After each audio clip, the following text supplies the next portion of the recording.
experts discovered an amazing Stone Age shipyard, and now they're unraveling its sunken secrets.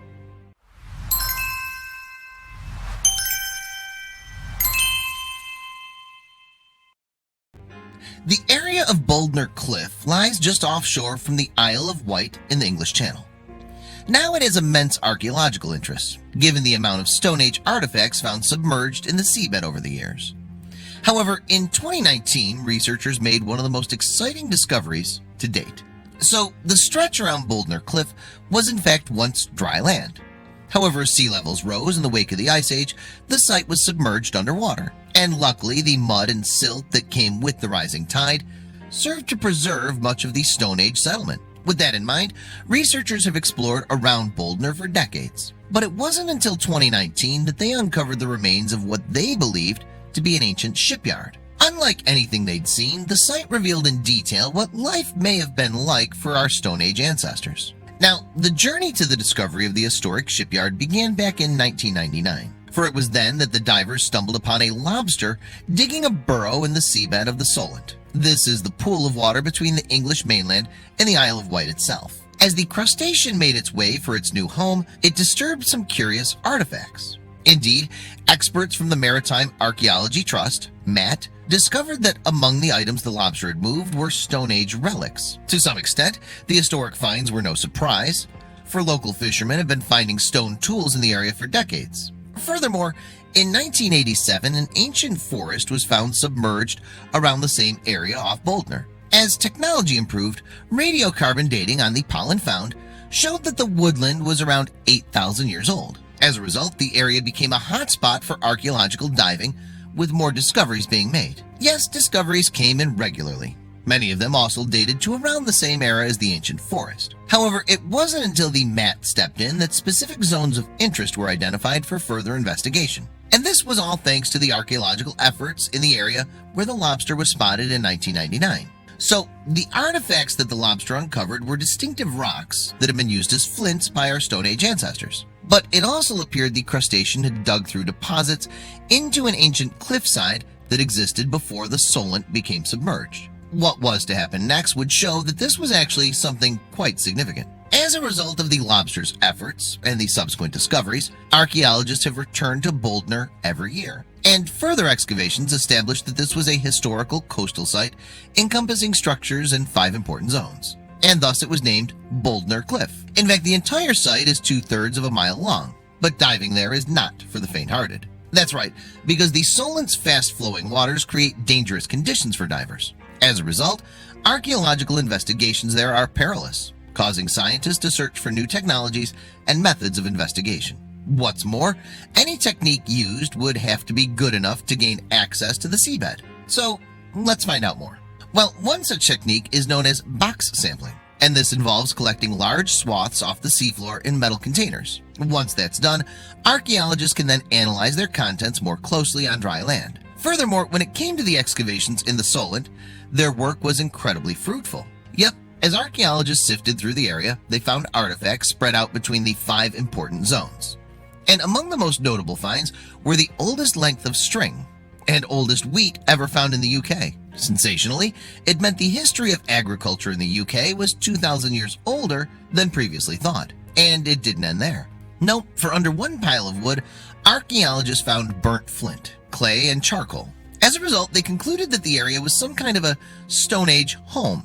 Meanwhile, discovered worked on timbers revealed that the site's Stone Age ancestors possessed technological skills well beyond their years. In fact, they had these skills 2,000 years earlier than the Neolithic era. Then, more discovered timber looked as though it might have been used as a channel or pipe for transporting liquids. Now, these kind of conduits have never been associated with Mesolithic archaeology previously, but there were yet more amazing discoveries to be found in between mainland UK and the Isle of Wight. For in 2015, archaeologists first found a load of submerged timbers. Now, it was thought that these may have been a walkway, platform, or even a collapsed structure. However, it was hard for experts to interpret the find, though they believed it may have been connected with shipbuilding. We'll come back to this shortly, but for now, let's explore what Bouldnor Cliff was like back in its prehistoric heyday. So, Back then, the area in which the Bouldnor Cliff settlement sat was a river valley. What's more, along with the rest of Great Britain, the Isle of Wight was linked to mainland Europe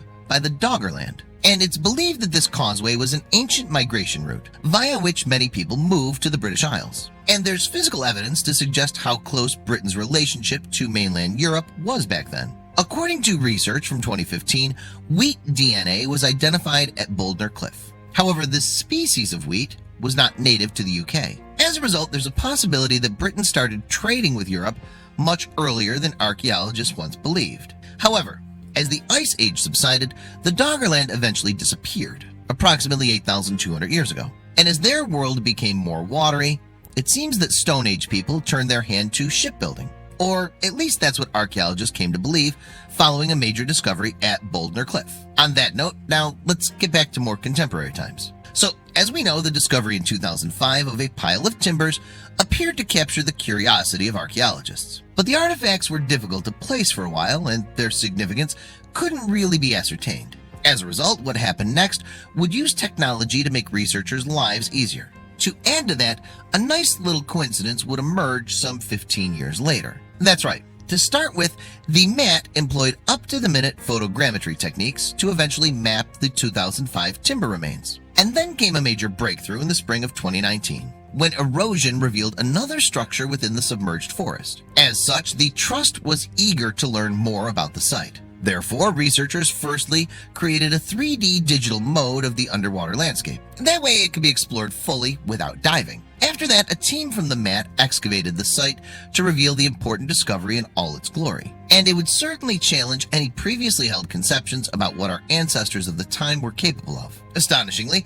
the find was another wooden structure, revealing a platform constructed from split timbers. These were many layers in thickness and laid on wooden foundations.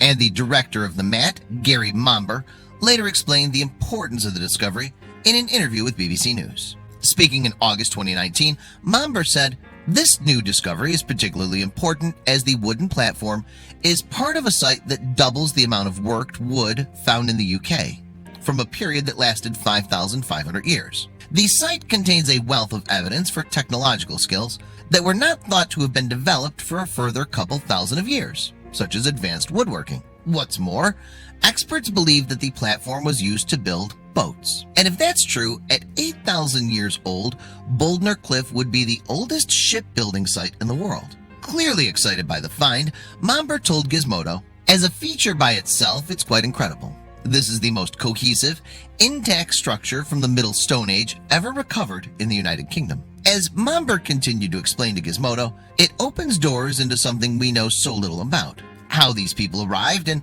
how these societies slowly developed and changed. And given the significance of recent finds at Bouldnor Cliff, there's a good chance that more ancient history lies underwater. Taking that into consideration, researchers decided to widen their remit. Yes, archaeologists are exploring whether there are submerged landscapes in the nearby English Channel and further afield in the North Sea. In 2017, Dr. Rachel Bynot told The Guardian, "Many people may not realize that much of the North Sea was once dry land.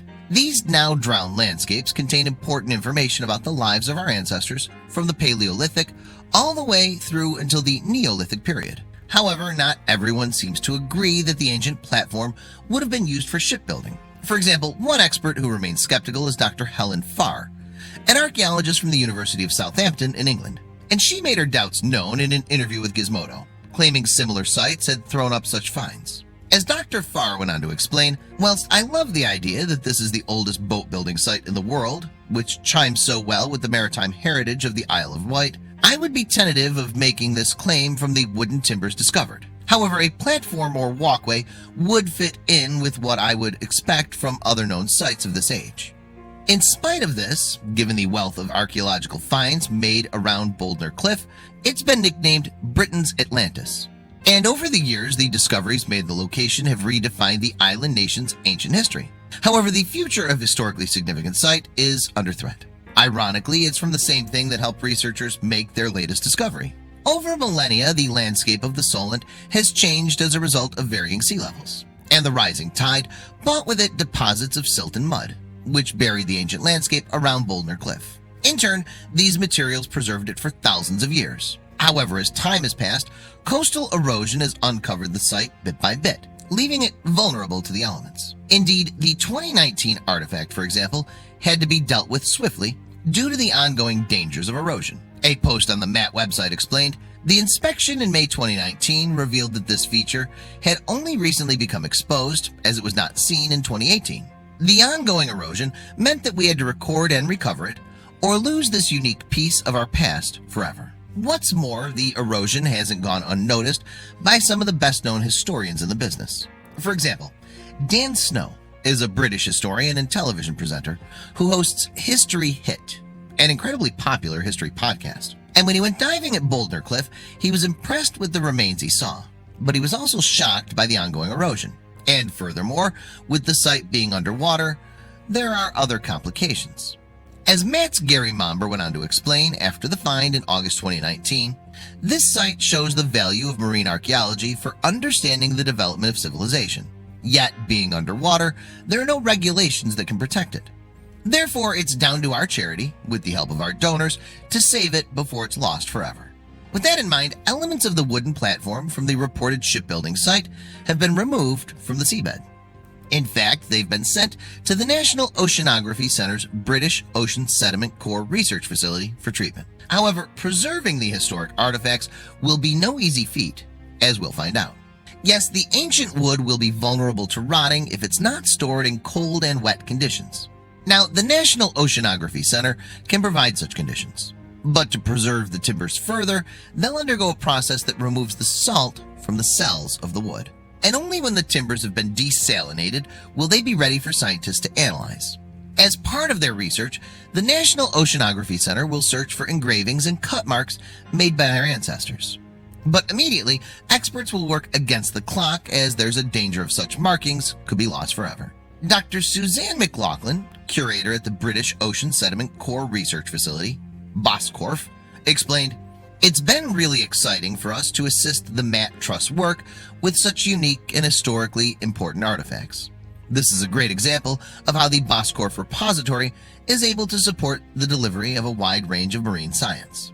Meanwhile, an archaeology project is set to carry out a separate investigation in response to the discovery of the ancient shipyard.